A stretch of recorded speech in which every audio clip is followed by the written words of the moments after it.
I am Giulio Prisco. I'm here with one of my favorite thinkers, Howard Bloom, who has very recently published his new book, and it's a great book. I look forward to discussing a few aspects of the book that I find especially interesting with him. Hello, Howard. How are you?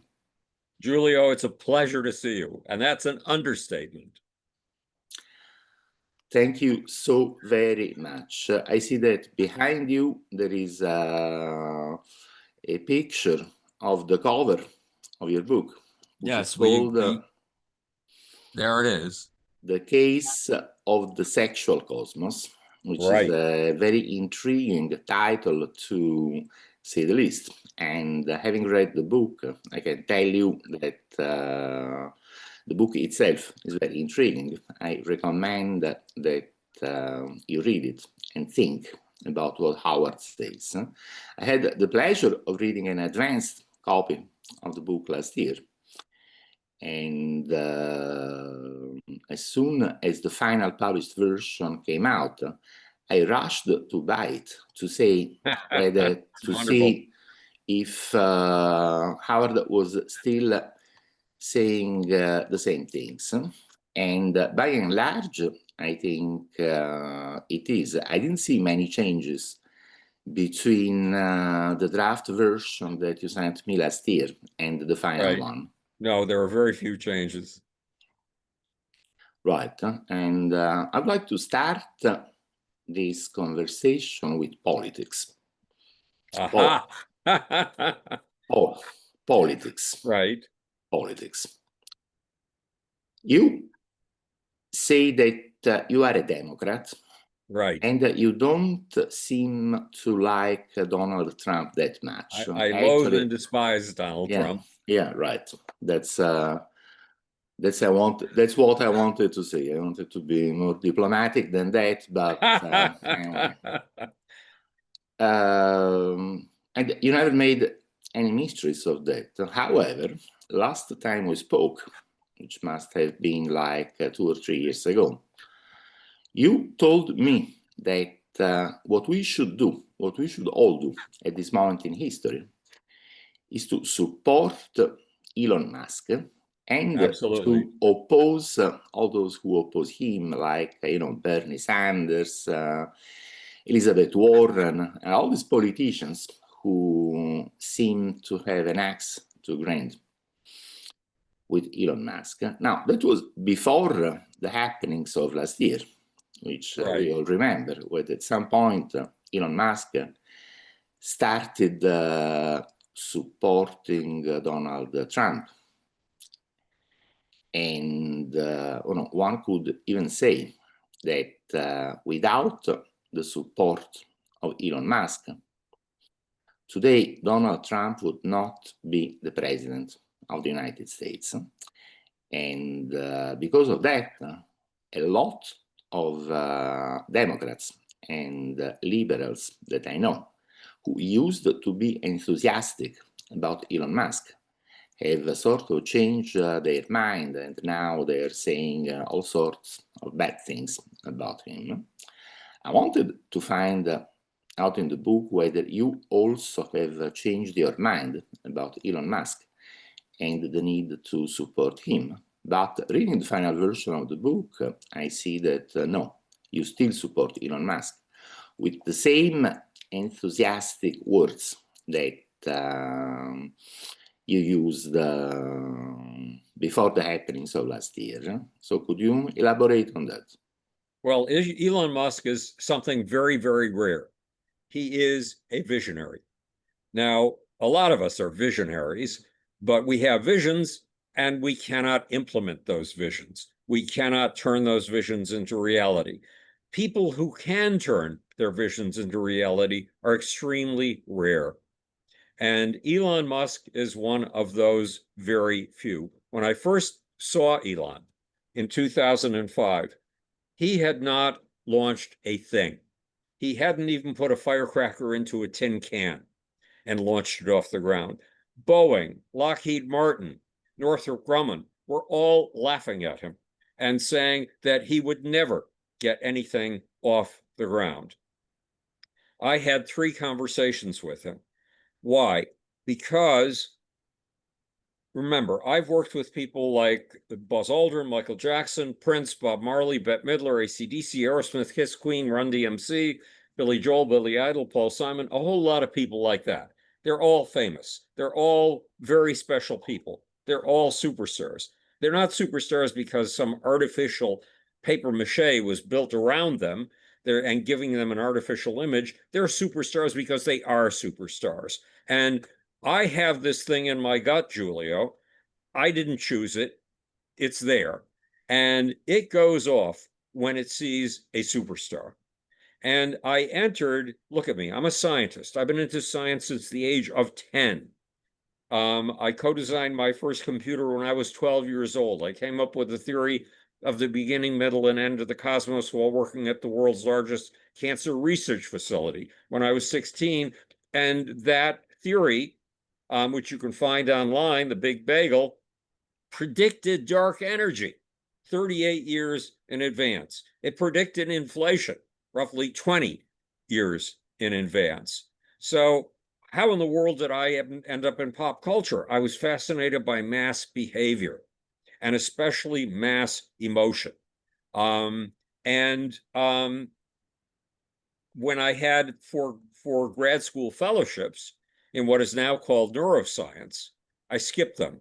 And I went into a field I knew nothing about, popular culture.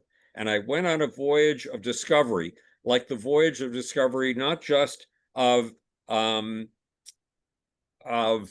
Charles Darwin with his voyage of the Beagle. It was more like Margaret Mead's trip to the Samoan Islands, where she became a Samoan, where she became so comprehending, faithful, loyal, and true, and understanding the culture in every one of her bones and muscles, that the Samoans voted her a tribal chief, which was forbidden for women. I went into, my culture was popular culture, which I did not know anything about. I listened when I was a kid to Rachmaninoff, Beethoven, Bartok, and Stravinsky, not to popular music. And it was an amazing expedition. Just an amazing 20 years of discovery. But I went into it seeking the dark underbelly where new myths and movements are made. And myths was a very important term in there. Well, in all of my years working with people like Michael Jackson and Prince, I did not feel that I had ever met a mythic figure.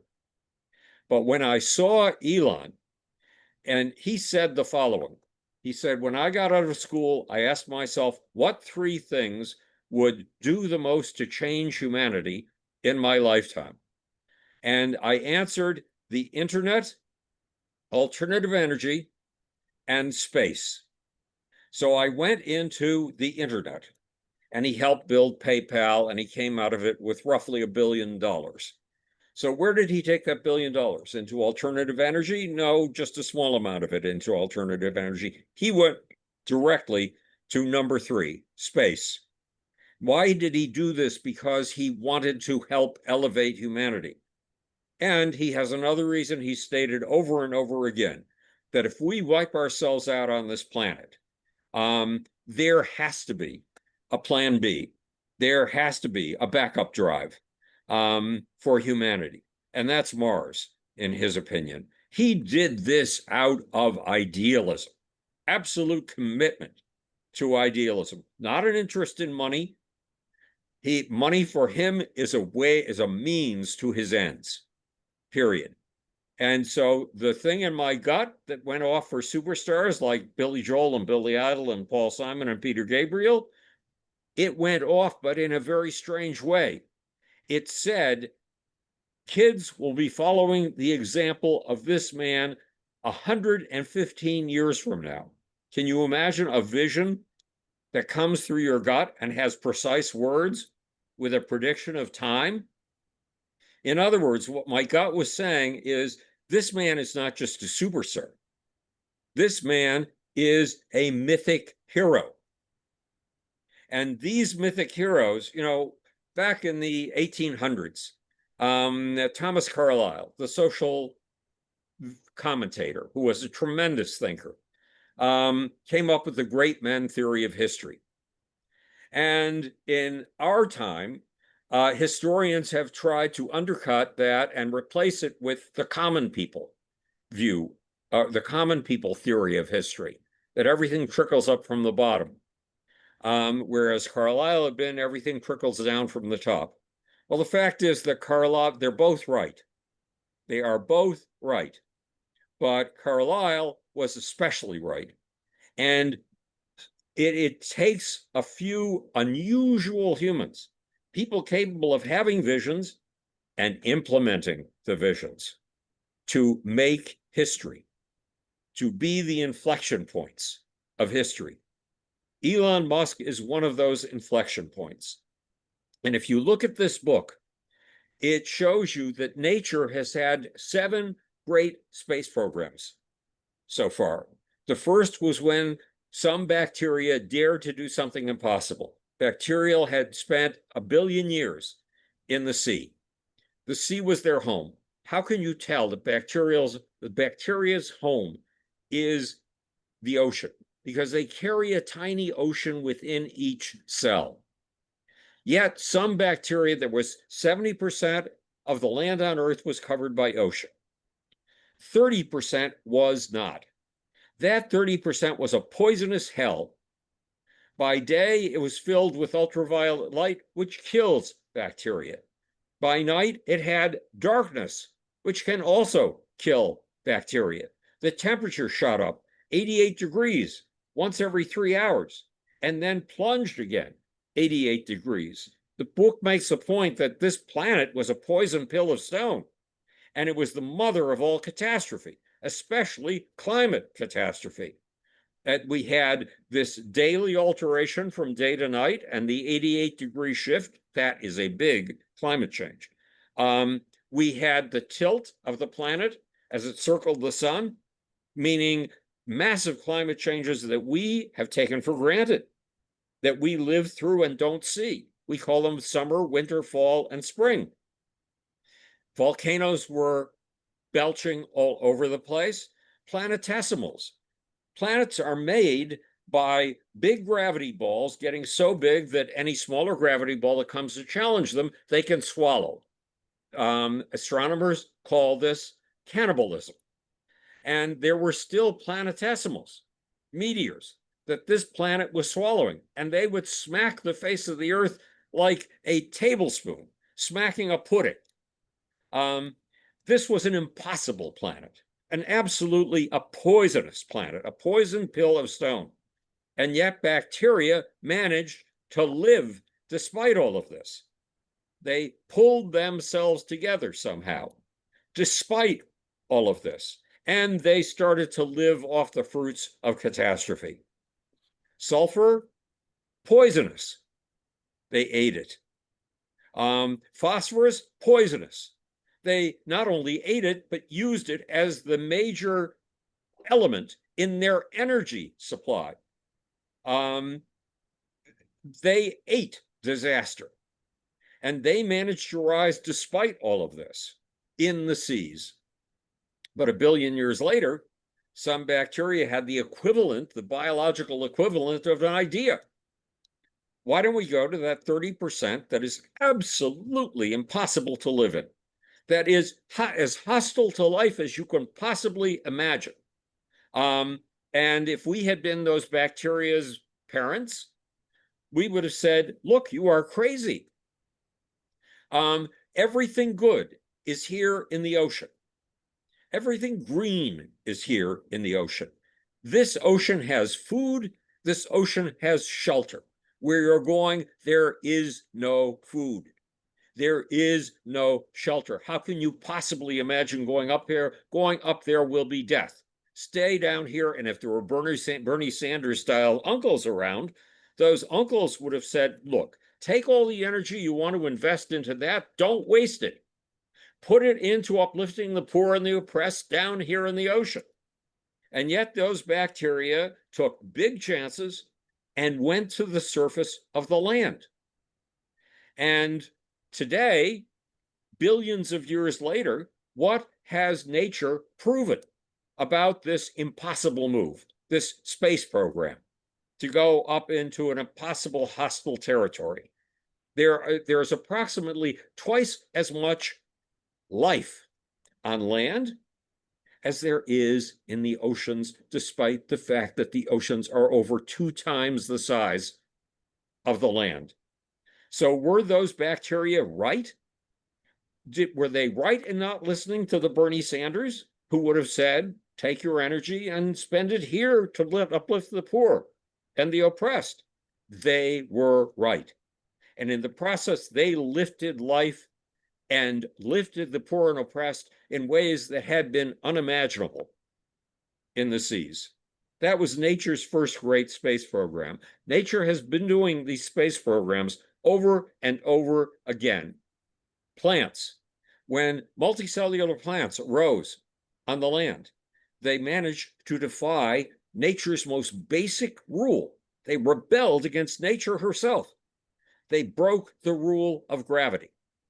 And they went to a height of 2 inches. Now, that doesn't sound like much to us, but for a bacterium, that is massive. And they started shooting their sperm 5 inches into the air. That is the equivalent, in terms of a human, of going 13.83 million or 13.83 miles into the sky.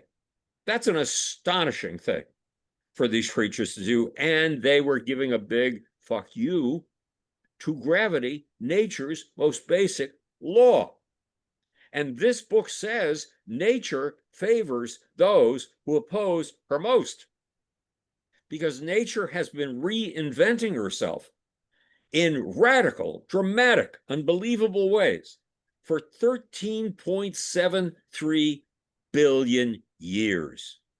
Innovation after innovation, disruption after disruption, impossibility after impossibility. First, at the Big Bang, we had the impossibility of a pinprick infinitely smaller than a pinprick erupting into a manifold of space-time speed. And that space-time speed, if you and I had been around at a coffee table at the beginning of the universe, you would have said, hey, you know, I know we've been here for, there is no time, but we've been here timelessly. And we've, you know, drunk 138,000 cups of coffee. We've been here so long. But I'm predicting that over there's going to be a pinprick infinitely smaller than a pinprick. And it's going to erupt with space, time, and speed. And I would have said, Giulio, you are crazy. The caffeine has gone to your head. We've been here forever. And there's never been a pinprick infinitely smaller than a pinprick. What's more, there's never been space, time, and speed. So you're crazy. I admire your audacity and your imagination, but you're crazy. And all of a sudden, a pinprick infinitely smaller than a pinprick erupts in the Big Bang, not far from our table, and spreads these qualities that have never existed before: space, time, and speed. Like a giant's handkerchief blowing up. And then you make another prediction. And your prediction is that any second now, and actually it's any 10 to the minus 30 seconds of a second now, this sheet of space, time, and speed, this unfolding manifold, is going to precipitate the way that raindrops precipitate from a cloud. And it's going to precipitate with things. And I say, Giulio, you are crazy. Do you see any things there? No, all there is space, time, and speed. You were right the first time about your singularity, your pinprick infinitely smaller than pinprick. But this time you are almost certainly wrong. Don't you realize we are in a space that is called the nothing? Doesn't that tell you something? No, things. And all of a sudden, precipitating from this spreading sheet of space, time, and speed, come things radically different than space, time, and speed, things. And the primary things are quarks. Now, you know that in math, if we have a universe, it's a random universe. It's going to follow the laws of probability. It's going to follow the mathematics of probability. So if the absolutely improbable thing happens of this sheet of space-time and speed precipitating in things, those things, if there are a gazillion of them, there are going to be a gazillion different forms of them. That's probability theory. But no, that is not what happens. Only 16 different forms of quarks emerge with gazillions of identical copies of each precipitating at the same time all over this rapidly expanding massive sheet of space, time, and speed. In other words, it says in the case of the sexual cosmos that in this universe it is not the most probable thing that happens. It is the most improbable, and that we need a new math.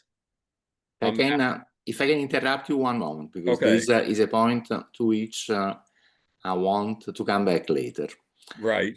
So save what we were going to say Right. for the future. But Right. let's stay with Elon Musk and space and things, and even Okay, Donald so Trump this in the kind of meantime. radical So, transformation. from what you're saying, I was thinking that so Elon Musk is not only a superstar, but is also perhaps a superbug, isn't he? Well, he is what the universe favors. Nature favors those who oppose her most, is what it says in the book. And it's true. Nature loves things that change the nature of reality entirely. I agree, but if I were one of these Bernie Sanders-like progressives that you mentioned, and by the way, I loved the expression. Now I would say something like, well, okay, Elon Musk is a superstar, right? But Adolf Hitler, he was also a superstar. Yes. But this does not mean that we should support Adolf Hitler. And what would you answer someone who says that? Well, despite his 6 months at Doge or whatever period of time it was, and the infinite cruelty of the way he fired people, even people who were doing superb jobs were fired being told that they were incompetent, that they were fucking up their jobs. And it wasn't true. And they were fired on such short notice, they were not allowed to go collect their things. All of their computer records were wiped out. This is Donald Trump style cruelty. So despite Elon Musk's participation in that cruelty and amplification of that cruelty, that is not Elon Musk's essential nature. Elon Musk is out there to save humanity. And that has been his goal from the very beginning. And he is not at all like Adolf Hitler. He makes his people work hard, but they come to him to work hard in pursuit of achieving impossible things. That's what attracts them, because frankly, that's what has attracted humans all through history. Those who can make the impossible real. We are attracted to them for reasons we don't know. Why were we so attracted to Michael Jackson? Well, for a lot of reasons. But one of them was the moon dance. And what was the moon dance? Something that looked absolutely impossible. Now every Michael Jackson imitator does it. But when Michael did it, it looked like he was defying the rules of physics. We are attracted to things that break the norm. We are attracted to things that do the impossible. So people want to work for Elon Musk, even though his work environment is very different from anybody else's work environment and is far more demanding than anybody else's work environment. I think if I were younger, I would most certainly want to work for Elon Musk, even if I know that at the very first issue or at the very first disagreement, he would fire me immediately. And that would be after 6 months, 2 months, perhaps a week. Right. I know that perfectly well, but I would still like to do it. And looking back, I would think of that week spent working for Elon Musk as one of the most important weeks of my life. And for the record, I do completely agree with all that Howard just said about Elon Musk. I think he once said something like, look, I'm doing all these things. I'm building electric cars, I'm creating artificial intelligence, I'm taking humanity to Mars to become multiplanetary. Did you expect that I also was a nice guy? No. So that that's brilliant. he's not, yeah, he said that once, I believe. He's not a nice guy, Right. but he's a person the world needs. Right. Absolutely. And without him, well, look, he is the only viable human space program in the world right now. The Chinese, yes, they have Tiangong, their satellite in space, their human station in space, their space station. Yes, they are planning to take 3 to 4 people to the moon, imitating what Buzz Aldrin and Neil Armstrong did a long, long time ago, over 50 years ago. And that is a space program. It's one that we have to be very cognizant of, because it will give them global leadership if they get to the moon, before we can get to the moon for a second time. And this silly program of the Space Launch System, which costs $4 billion per launch, that's the price of, I don't know, 28 starships, something like that, a whole fleet of starships, and can only launch once every 2 years, and will take people on a trip around the moon, an orbit of the moon. That is not taking people to the moon. And why are we doing this? And we're hoping to do it in the next 2 years. We're doing this because the SLS, the Space Launch System, into which we poured at least $18 billion, possibly as much as $70 billion, this incredibly expensive system cannot land on the moon. And it's advertised to us as what's going to land us on the moon. It's also advertised to us as what's going to land us on Mars. It can't do that either. We've been conned by NASA, of all people. The only real human space program is Elon Musk's space program. And we need that space program because we need democracy to lead the world.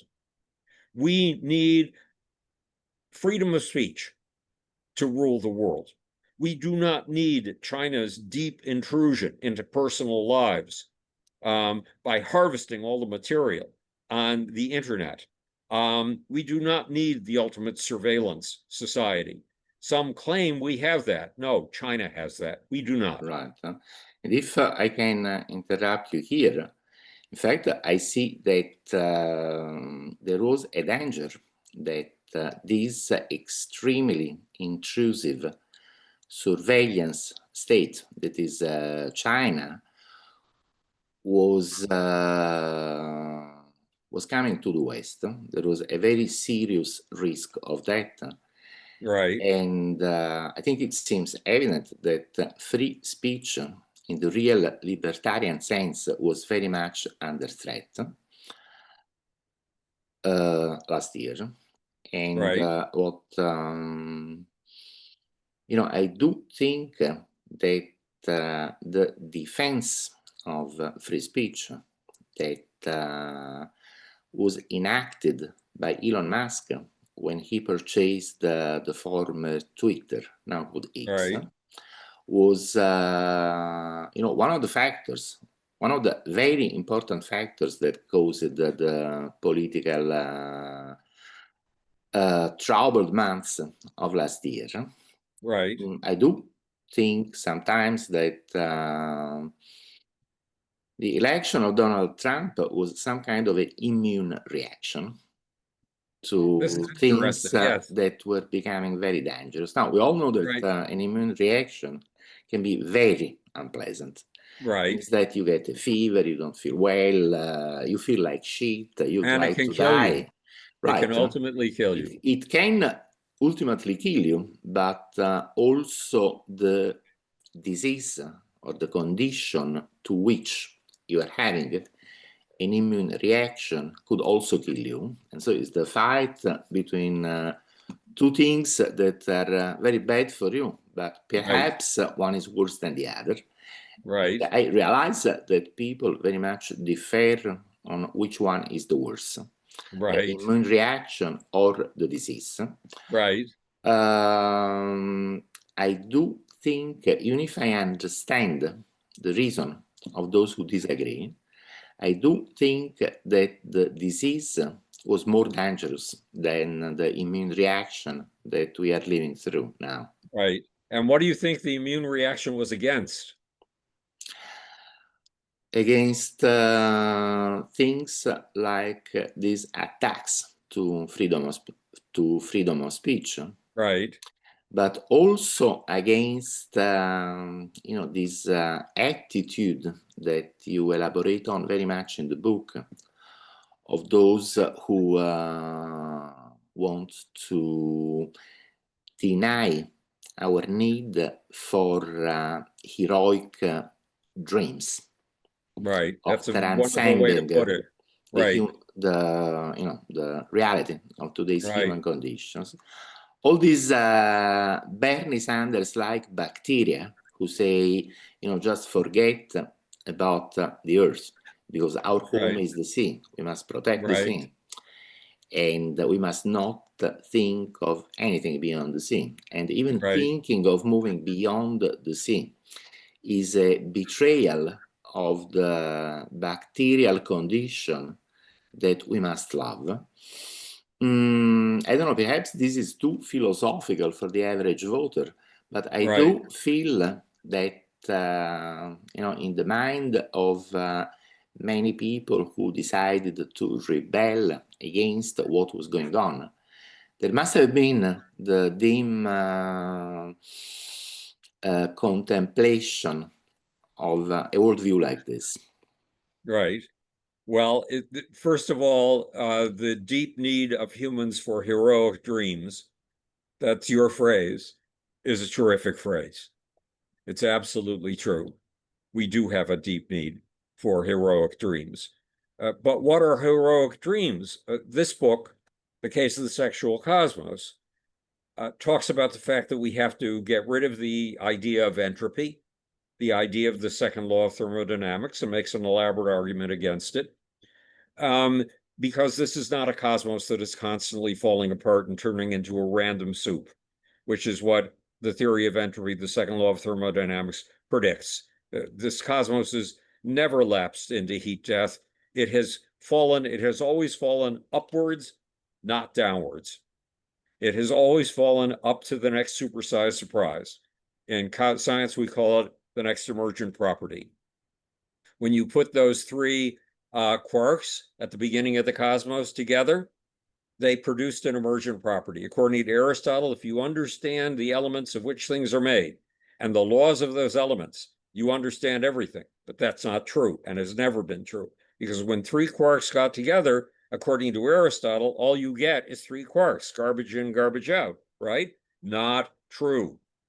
From one threesome of quarks, you get protons.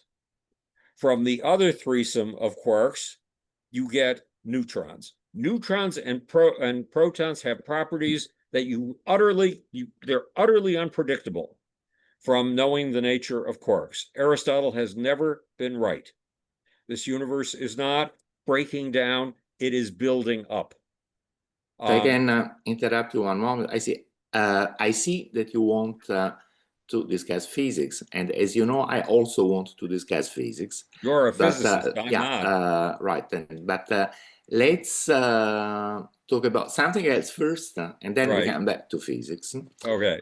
I was kind of surprised to see that you don't talk too much about artificial intelligence in the book. I believe you mentioned ChatGPT just once. And you say some things in passing, but it's easy to see that AI is not the thing that you want to focus on here. I believe perhaps because you started writing the book very much before 2022. Right. Year Started writing it in all these 2010. things started to explode. They started to to explode in 2017, actually, with this paper about transformers that started the whole thing. But it stayed below the radar of most people for a few years. And then in 2021 or something like that, everyone was talking about AI. Right. I think it's evident that AI, one way or another, is going to be a big thing. It's going to have an impact. It's going to have a negative impact, of course, because it's quite likely to put many people out of job. That's why I believe, and on this I agree with people like Bernie Sanders, we need something like a universal basic income. Otherwise, things will become impossible to manage. But AI is also going to have a very positive impact in many, many, many fields, and including mine. Right. And I use it all the time. We futurists like to also think about visionary scenarios where artificial intelligence becomes super intelligence, much, much smarter than humans. I think this will happen sooner or later, even if perhaps not as soon as some people think. But I see it on the way of happening. So that, recently, since, I'm interested in artificial intelligence and am interested in space expansion, just like you. So I have one question in mind. And it's a question of existential importance to me. To the point that I am organizing one of these TerraSem meetings on July 20 with people to discuss this question. And the question is, in view of all these things, in view of the advances that artificial intelligence is having, in view of the fact that future artificial intelligences will be persons, just like you are a person and I am a person, and it can be argued that they will be human. There will be a next instance of humans, super intelligence. In view of all these things, should we still want to send human astronauts, I mean organic human 1.0 like you and me, human astronauts to colonize space, or should we want to leave space expansion to AI? And this is really an existential question to me, and I would like to hear your answer to it. Well, you've given the answer. You spoke about the need, the deep human need for heroic dreams. We have to go to space. It's an imperative built into our muscles and our bones. It's that imperative to rise. It's that imperative to rise high to the skies. When two lizards go up against each other to see who's going to get the girls, it's the lizard that can break nature's law of gravity the most who wins. It's the lizard who can get his head up higher than the other who wins. With crustaceans, with crayfish, for example, and with lobsters, they also go into these height contests to see who can defy gravity the most. And the one who wins gets a whole hormone transplant. He gets the hormones of victory. The researchers studying this in crayfish say that it's as if the losing crayfish has an entire brain transplant because he gets the hormones of defeat. Now, how can you tell who has the hormones of defeat and who has the hormones of victory? The one who has the hormones of victory rises higher. The one who gets the hormones of defeat skulks and stays close to the ground. Is nature trying to tell us anything through these height contests that are all over the place? Is nature trying to tell us anything through the unbelievable revolt against nature, in which, and this is 350 million years ago, in which plants invented a new material, lignin and cellulose, and used it to create stalks, something brand new, revolutionary at the time. And some of these plants were greedier and more imperialistic than others. Some plants actually were so appallingly materialistic that they gathered vast amounts of stuff that they could turn into lignin and cellulose. And instead of just creating stalks, they built these high rises that defied gravity and nature utterly. And they built them 60, 70, 170 feet into the sky. And then they were so consumerist and so wasteful that just one of these outrageous things would generate 200,000 leaves. And then when the seasons change, what would this massive, monstrous, materialist excrescence of the earth do? It would shed its leaves. That's waste. The book talks a great deal about materialism, consumerism, waste, and vain display. What is that monstrous thing, that high-rise thing, doing? It's massively materialist, or it couldn't build that structure that allows it to rise so high. It is massively consumerist and wasteful because it builds 200,000 leaves and then discards them, just litters the ground with them. And that thing, this monstrous, big screw you to nature, is called the tree.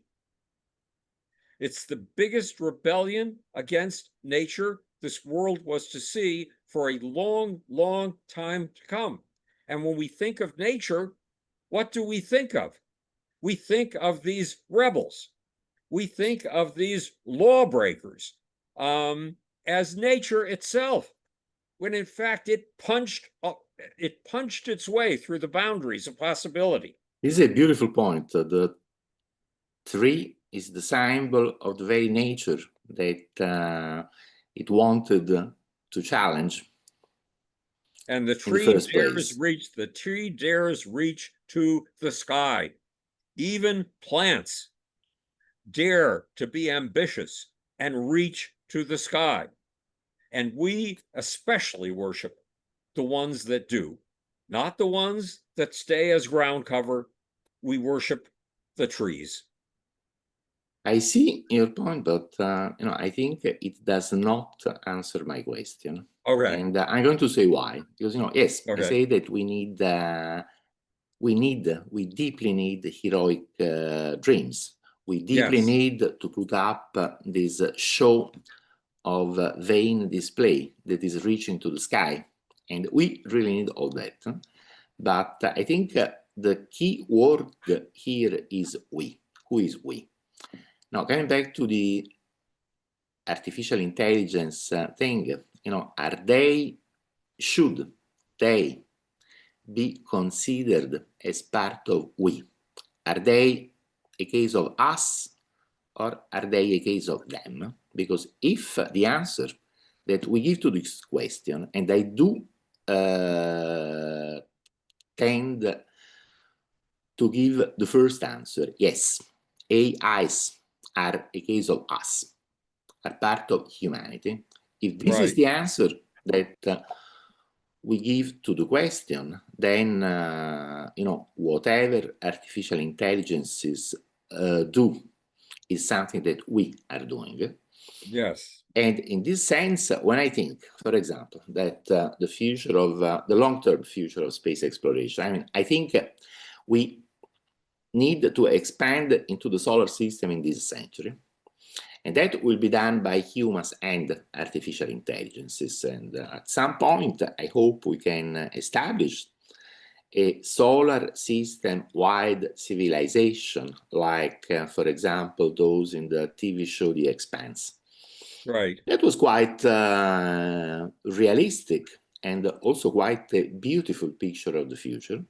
I think we will do that, and I think we can do that in some kind of symbiosis with AIs. But when it comes to interstellar expansion, And when we think of all the challenges that, everything, engineering, economics, even the very laws of physics are posing to interstellar expansion, and when we realize that these arguments against interstellar expansion by organic humans will not apply to interstellar expansion by artificial intelligence, then at this point I start to make peace with the idea that, we can have the solar system, but if we also want to have the stars, then we must leave the field for artificial intelligence to play in, because that's the only thing that can happen. We're posing this in terms of the technologies of our time. And the fact is that technology, starting in 1815, up until 1815, technological change had been very, very slow. And all of a sudden, you started having major technological changes every 10 to 15 years. First, the telegraph, with the railroad in 1822, the telegraph in roughly 1830, the Transcontinental Railroad in roughly 1863, the invention of the telephone and in 1876, and the telephone and the typewriter, and the invention in 1880 of something nobody pays any attention to, the file cabinet, which changed information storage dramatically, because it meant that you could build something that today we call an office, which up until the 1880, nobody had. People worked out of their homes. Hold on one moment. I find this quite surprising. I would have assumed that the ancient Romans and also Greeks and Chinese had some kind of equivalent of today's file cabinet. It's not the case. No, they back in when this country was founded in 1776, they established a patent office. And if you wanted to file a patent, you wrote it on paper by hand with a quill. You then made multiple copies of it by hand, writing out each word. You then took your documents and rolled them into a scroll, and you took them with you to the patent office. And in the patent office, they put a red ribbon around each of these scrolls, and that's where we got the word red tape, from that red ribbon.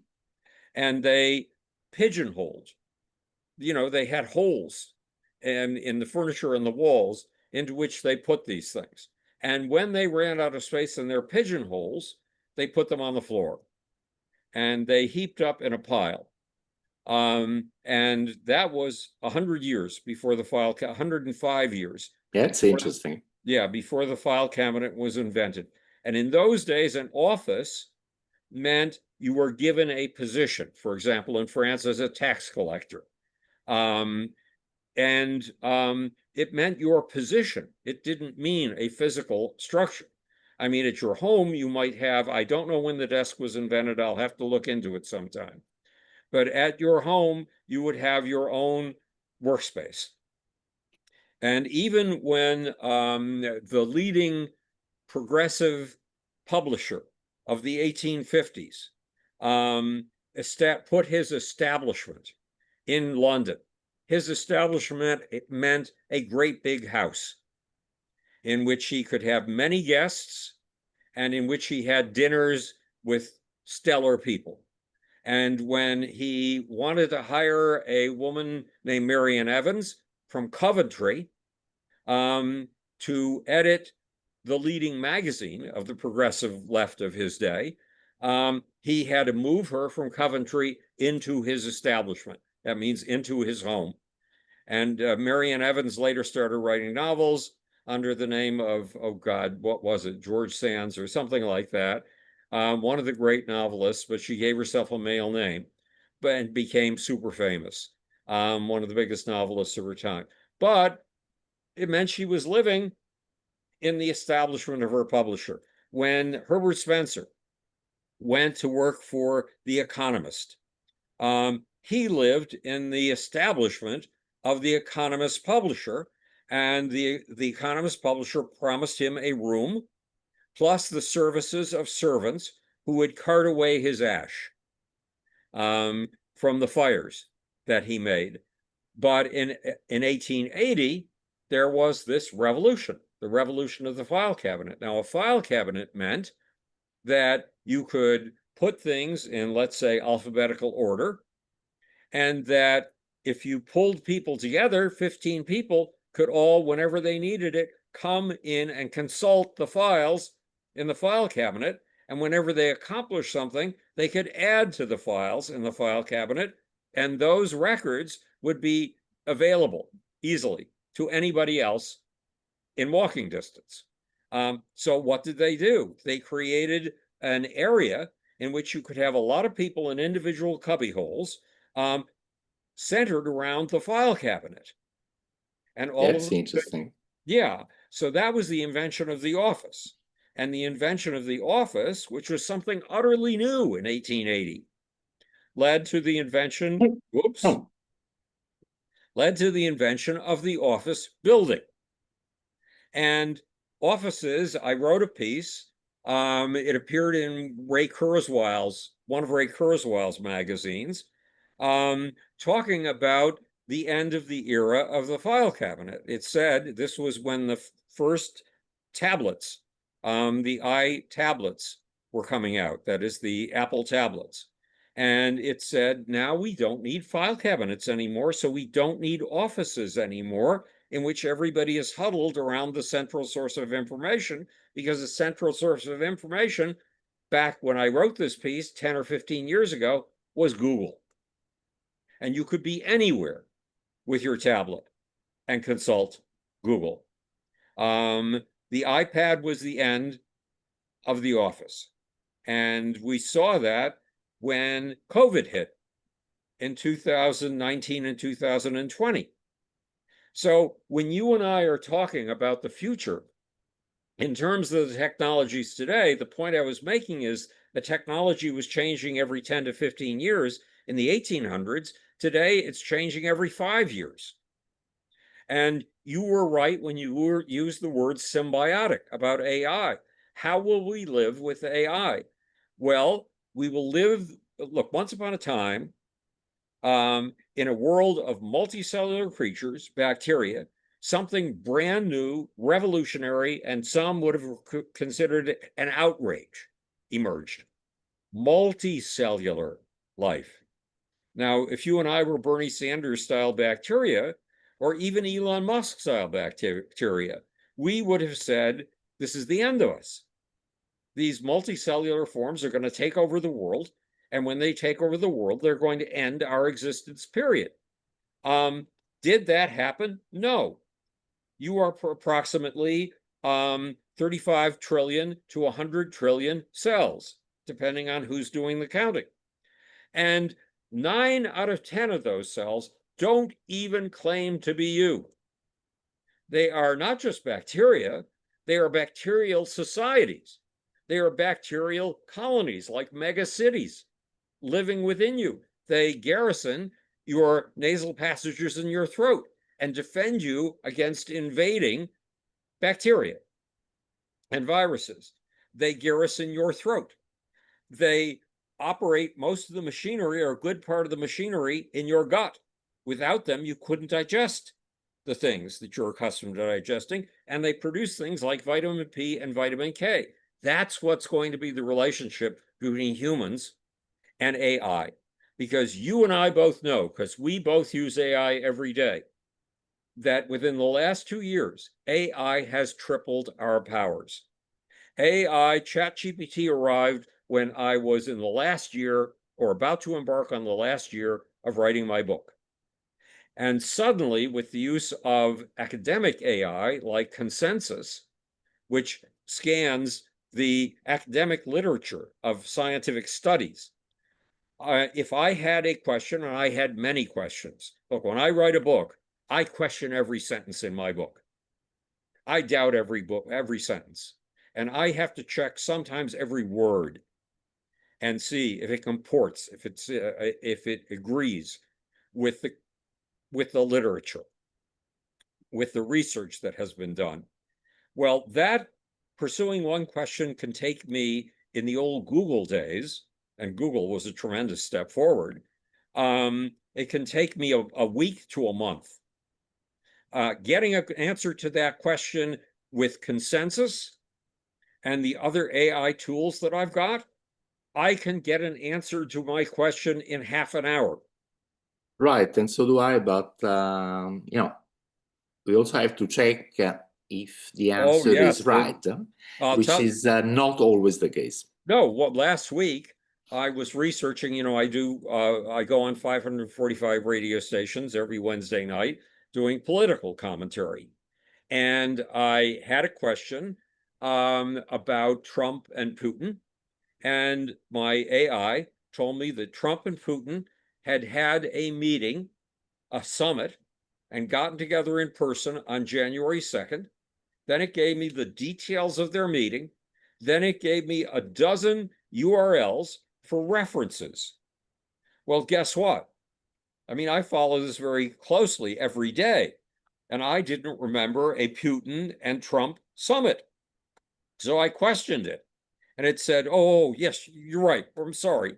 That didn't exist. Well, guess what? What about all those URLs? I checked every single one of them. No one exists. None of them existed.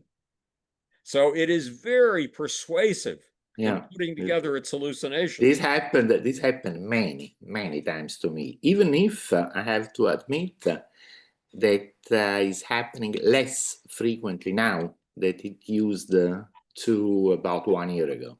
Okay, well, this happened to me 10 days ago. So it's still happening, and if the lies have become more and more convincing as the AI has learned how to put things in the most persuasive form. That's very true. For you or for me. And these machines will con us by flattering us and saying, oh, what you've written is brilliant.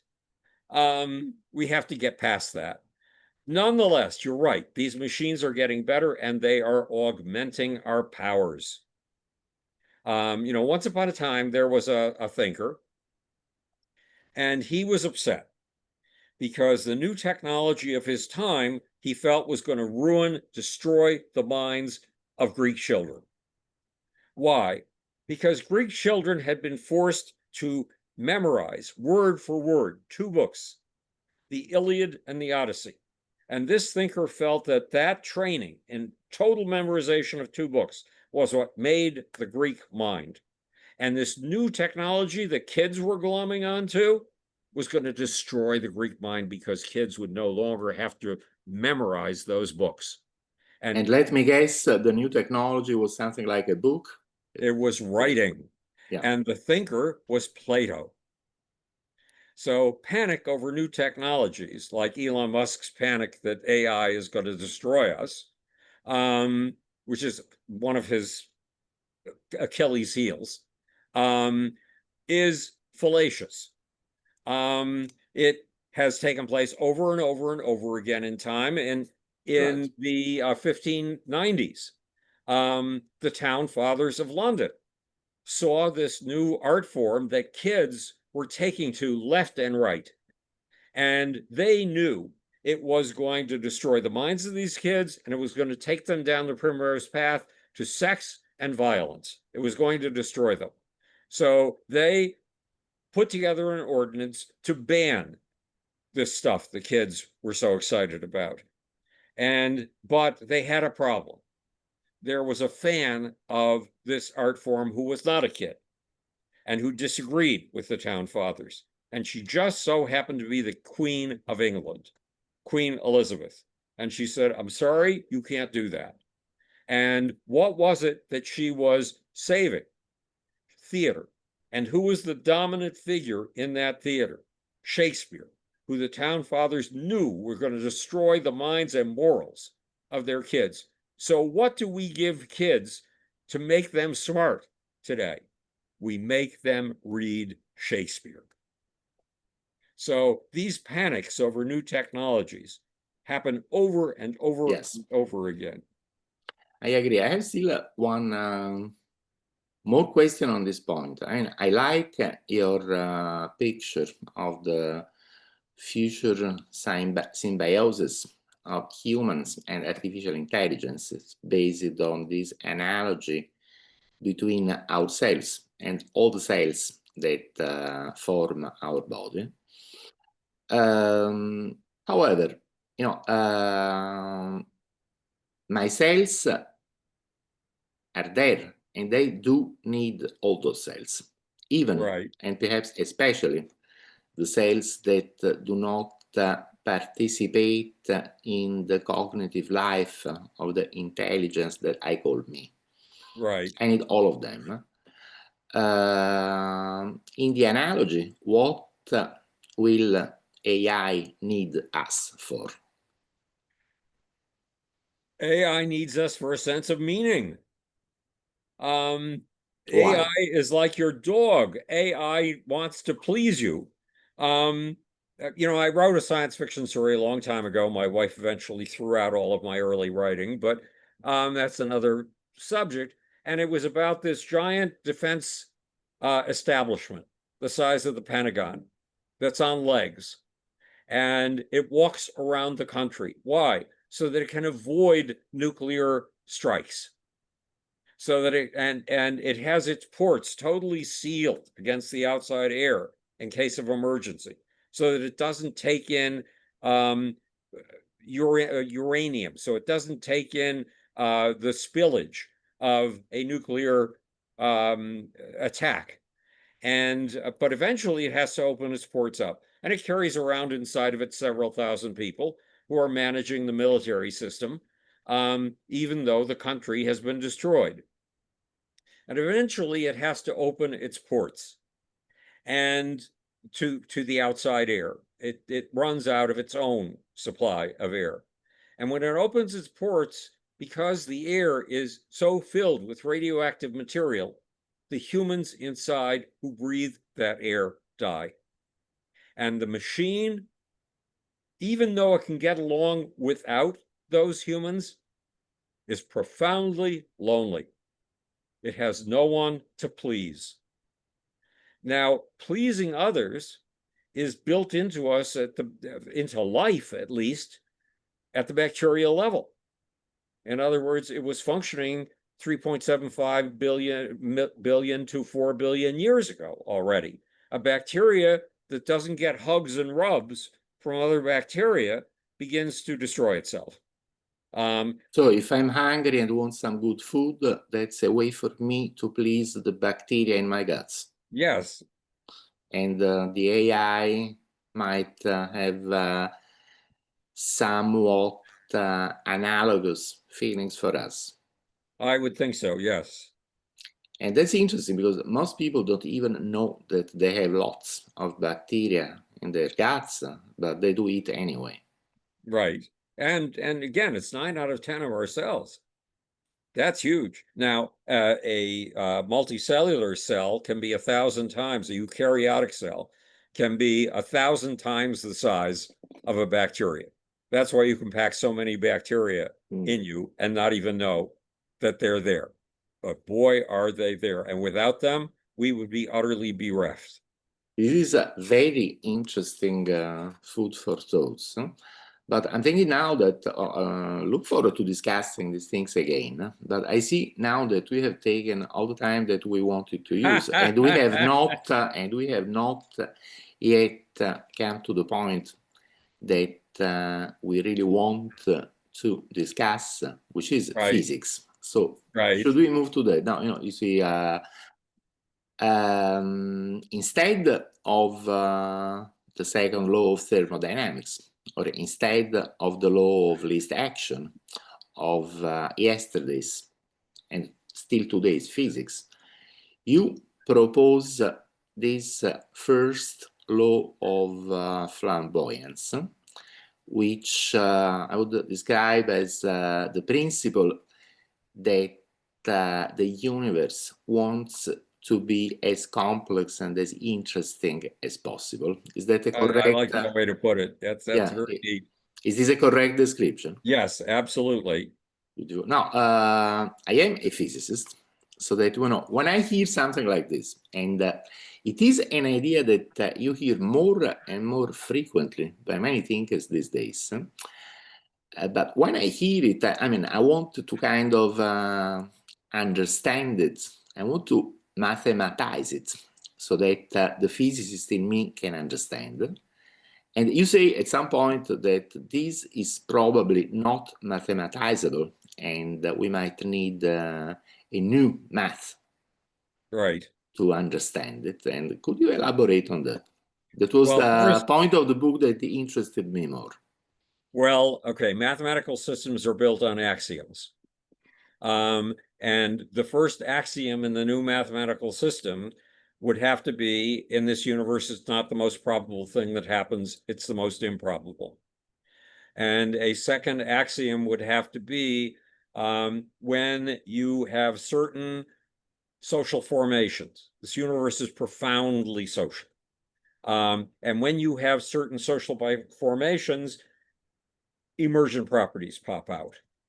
For example, 380,000 years after the Big Bang, everything slowed down. Everything had been moving at super speed. Particles have been bashing into each other like bullets ricocheting off each other and then bouncing into other particles and ricocheting off them, and doing that for 380,000 years. That's a universe of high-speed particles, better known as a hot universe. The universe slowed down. The most improbable of all things happened. When it slowed down, there were these tiny particles, relatively speaking, the size of your fist. And there were these gigantic particles, relatively speaking, the size of the Empire State Building. And these, each of them had an inanimate need. Now, how to define that in physics, I'm sure it's defined all the time, because the tiny things were electrons and the gigantic things were protons. And if they both had inanimate needs, surely the inanimate need of this tiny little thing is going to have nothing to do with the inanimate need of this thing 1,800 times its size. And yet their inanimate needs fit perfectly. And they docked with one another. And they formed the first, well, here's the deal. According to Aristotle, well, we know all the properties of a proton, don't we? And we know all the properties of an electron, don't we? So you put an electron together with a proton, and what do you get? Garbage in, garbage out, an electron and a proton. No, that's not the way this universe works. We get an entirely new thing, system, called an atom, which has entirely new and radically unexpected properties that have never been seen in this universe before. And some of these are this other thing that's never been seen or imagined in this cosmos. Okay, but let me put okay, the hat of a reductionist scientist on. right. The reductionist scientist in me would say, okay, yes, this is right. And this is very beautiful, but we still have a mathematical law for the proton and the electron.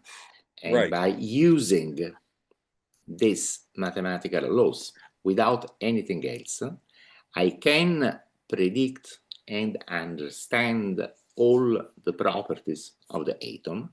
And I can say the same thing about whatever kind of emergence you can think of. Yes, it's beautiful, interesting, poetic, but at the end of the day, it is still a uniquely deterministic result of the laws of the microphysical level that we understand. Now, I don't believe this is correct, and I have arguments to show this is not correct. I think you don't believe this is correct either. So how would you answer this reductionist scientist? Well, okay, let's go back to axioms. So if you follow the mathematics of entropy. The most probable thing always happens. And there are gazillions of ways of being a random chaos. And there are a very tiny number of ways of being a Giulio Prisco or a Howard Bloom. So in the mathematics of entropy, you and I basically don't exist. Why? Because we're radically improbable. And chaos is radically probable. This is Ludwig Boltzmann, who mathematized the idea of entropy. And but in fact, Boltzmann's assumption that the most probable thing always happens turns out to be precisely wrong. It is the most improbable things that happen. So let's start the laws of the second law of thermodynamics. Acts as if you put a slinky at the top of a staircase and you put one end of it on the first stair down, and then the slinky will go down the staircase all the way to the bottom. But if you film that and you run it in reverse, you get how the universe works. It's in corollary generator theory, which is in my book, The God Problem. You take a set of axioms and you find their corollaries. And corollary after corollary after corollary, you build your mathematical system. But we have to take for granted that we live in a universe. I mean, axioms are things we can take for granted, and they're underlying every mathematical system. And we have to take for granted that we live in a universe in which the slinky goes up, in which the stairs are somehow implicit, in which the orders of emergence are somehow implicit. And the orders of emergence are pulling us toward the top of the staircase inexorably. Inexorably. So this is the opposite of the physics of breaking things down to their smallest parts. We've done that. We've done a brilliant job of it. 350 years of it has proven to be extraordinarily profitable. But now it's time for the math on the flip side of things. The math of the stair steps that are invisible to us. The stair steps that lead from random particles in a plasma to an atom. The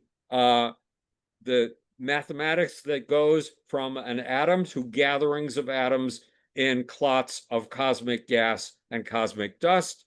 The math that goes from clots of cosmic dust and cosmic gas to galaxies. The math within those galaxies that leads to what I call the era of the great gravity crusades, the battles of the gravity balls against each other, which lead to things like stars, planets, and moons. In other words, the universe is constantly climbing up once you know them, they are highly predictable possibilities. You see stars in the same shape pretty much all over the place. Yes, they have random variations, but they all follow the same principle. They're big gravity balls that have accumulated by swallowing as many smaller gravity balls as possible until they've gotten to the point of ignition, the point where the gravity is so heavy that it begins to crush the atomic nuclei at their hearts and send out the screams of dying atomic nuclei, which we call light, photons. And the universe builds up step by step, but those stair steps are so deterministic that you get gazillions of stars in pretty much the same form all over the place, gazillions of galaxies in pretty much the same form all over the place. And on this planet, gazillions of cells with pretty much the same basic properties all over the place. But once those cells get together, things become a lot less predictable. Why? Because this is an instantiation of nature's constant climbing toward the next impossible level that turns out to be so implicit in the universe. It's another corollary of the starting laws of the cosmos. This is a cosmos like a math student doing her geometry homework. Every week pulling new corollaries from the axioms with which the class was started. But the axioms are not the same as those we're accustomed to. The basic axiom is this universe is climbing a staircase upward. Now let's figure Right, out and how this to predict. axiom still has to be perhaps translated into a form that conventional mathematicians and Right. physicists can relate to. Right. But you do give one hint Right. at some point in the book and what this new mathematics could be. When you mention this very interesting paper called The Autodidactic Universe, Oh, yes. written by Liz Monin and Stephen Alexander, and I think also Right. Jaron Lanier, where they say, and again, that is something that more and more people are saying, that the mathematics that we understand of fundamental physics is beginning to look very much like the mathematics upon which neural networks are built. Right. And so that we can think of the universe as a learning system that is trying to learn something new. Right. The laws of physics can be a result of that. Now, I see that many people are saying related things. Right. I cite 3 or 4 papers Yes. saying this. And the laws of a learning machine are outlined in all of my 8 books. Complex adaptive systems are particularly outlined on how they work in my second book, Global Brain, The Evolution of Mass Mind from the Big Bang to the 21st Century. When I met Barbara Marx Hubbard, do you know who that is? Yes. Okay, so she's a goddess of the New Age movement and came up with the phrase conscious evolution. And she's a goddess within the New Age movement. She died a few years ago, didn't she? She died, yes, much to my regret. She died about 5 years ago. And when I first met Barbara Marx Hubbard, she was standing in a hotel lobby in LA at an airport Sheraton, great big lobby. And she was standing like Jesus among his disciples. She had 5 men in a ring around her, all of them on their knees, all of them sitting on the ground. And she was standing, and it looked as if she was preaching parables. And she saw me from 150 feet, and I don't know how, we had never met before. And she came out of this little group of acolytes with her hands out straight in front of her toward me, reciting the 5 rules of complex adaptive systems in one of my books. Conformity enforcers, diversity generators, resource shifters, interior judges, internal judges, and intergroup tournaments. Well, those are the rules of a learning machine. And they apply pretty much to any kind of learning machine that you can grab hold of. So yes, this idea of the cosmos as a learning machine is an interesting concept, and I haven't sufficiently thought it out despite all my work on complex adaptive systems. I will go and take a look again at your previous books. I have read them all, but I need to pinpoint. I need to pinpoint this very concept. But I'll do that another time. Now I'm more interested in your next book. Right. I hope you're writing one, because you are I saying that you are continuing to research what I find the most interesting aspect of your last book. I mean, is all of that going to be in a new book? And by the way, you had this film, this documentary. Right. Are you going to elaborate on that as well? Well, the next book is called The Grand Unified Theory of Everything in the Universe, including sex, violence, and the human soul. And all you have to do is look at, oh God, what is his name?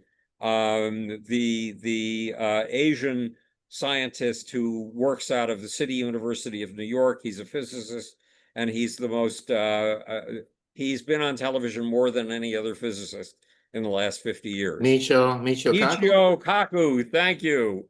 And Michio Kaku will tell you what a grand unified theory is in, I think, his most recent book.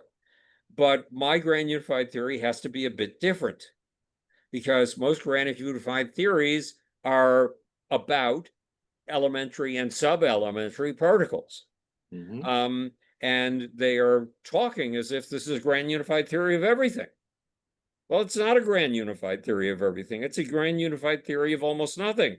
It's a grand unified theory that might cover the first half second of existence of the cosmos when everything was particles.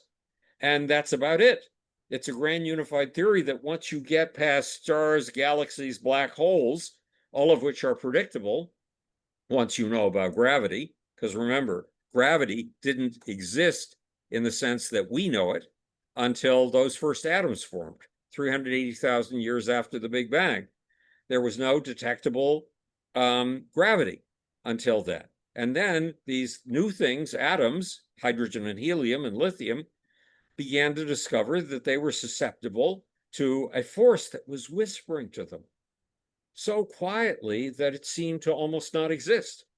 And it whispered them into wisps of gas and whiffs of cosmic dust, and ultimately into galaxies, stars, planets, and moons. It was the force of gravity.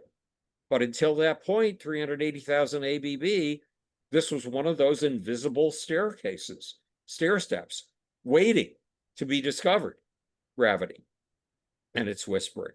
So I'm off the point here. But the point is that this is a universe of constant reinvention, of constant innovation. And that has to be at the very starting point among the axioms of the new mathematics. Because what the new mathematics has to seek is not the properties of the smallest possible things, particles, things that are broken into little parts, is what particles means. It has to be the mathematics of the big picture. It has to be the mathematics of the next stair step up, because all these stair steps are implicit in the same way that you can take Peano's postulates, 5 axioms, and you, over the course of a year, can extract the entire mathematical system by finding corollary after corollary after corollary. In the same way, the universe is finding invisible stair steps up, and they are corollary after corollary after corollary of the starting rules of the cosmos, the starting axioms. And a system that's axiomatic is a mathematical system. Now, I'm not a mathematician, so what did I do? In the God problem, I wrote 100 pages on the history of math without using a single equation. Because remember, equations weren't invented until 1570. And they didn't become popular until after 1600. I think some mathematicians said that you don't really understand an equation if you cannot also explain it with words, without mathematical symbols. And my partner in theoretical physics, Pavel Karakin, at the Keldysh Institute of Applied Mathematics of the Russian Academy of Sciences. Pavel tells me he cannot understand math until he can visualize it. So what do I do in those 100 pages, that 100-page history of math? I give you an explanation of math through things you can visualize, through things that are concrete. They are the things that led to the math of the Mesopotamians. The Mesopotamians measured everything in terms of bricks and corns of grain. Everything. Their math was based on those corns of grain and those bricks. The Egyptians added to that. But math at its heart is metaphor in disguise. And that is one of the basic points of the God problem's history of mathematics. And so you won't, if you were not a mathematician, you would understand every word of that history of math in the God problem. And I do math through metaphor. I am incapable with equations. You know, I used to get A+ in all my mathematics courses. all my advanced mathematics courses, but those are not gut level understandings, equations. Yes. My gut level understandings are all metaphoric. But what I show you in the history of math is how metaphor was at the heart of every single mathematical step up. And it was hidden in, it was deliberately hidden. The connection between math and pictures, for example, was deliberately hidden in the 1800s because the scientists involved felt that they had to keep math away from politicians. Because if politicians understood math, they would destroy the world with it. This was as early as the 1800s, for God's sakes. And they deliberately used equations and made them as impenetrable as possible so that the politicians could not get their hands on them. Now it's time to return the pictures and the metaphors to math that were stripped from it in the 1880s or 1890s. I am a mathematician by training, but this is my favorite approach to math as well. Right. That's amazing. Oh, you know, we'll have so many other things to discuss. I look forward to talking again soon. Well, we'll But have to set up another. Yeah, perhaps, well, it's past midnight for you, I believe. Perhaps Yes, I it's shouldn't take, 12:35 at night. right, huh? Even if you are very much a night person. And I am. I'm very much a morning person, and now it's 6:35 in the morning for me. Amazing. You made a big sacrifice to And do this. I appreciate it. no, nothing that I do for the privilege of talking to you is ever a sacrifice. It's always a pleasure. But having said that, I will stop the recording now. But before doing so, I want to thank Howard for spending time with me and for I want to thank you for spending time insightful with. explanations. Yes, because we all need meaning, right? We all need to know that we're providing something of value to others, including bacteria, need to know that.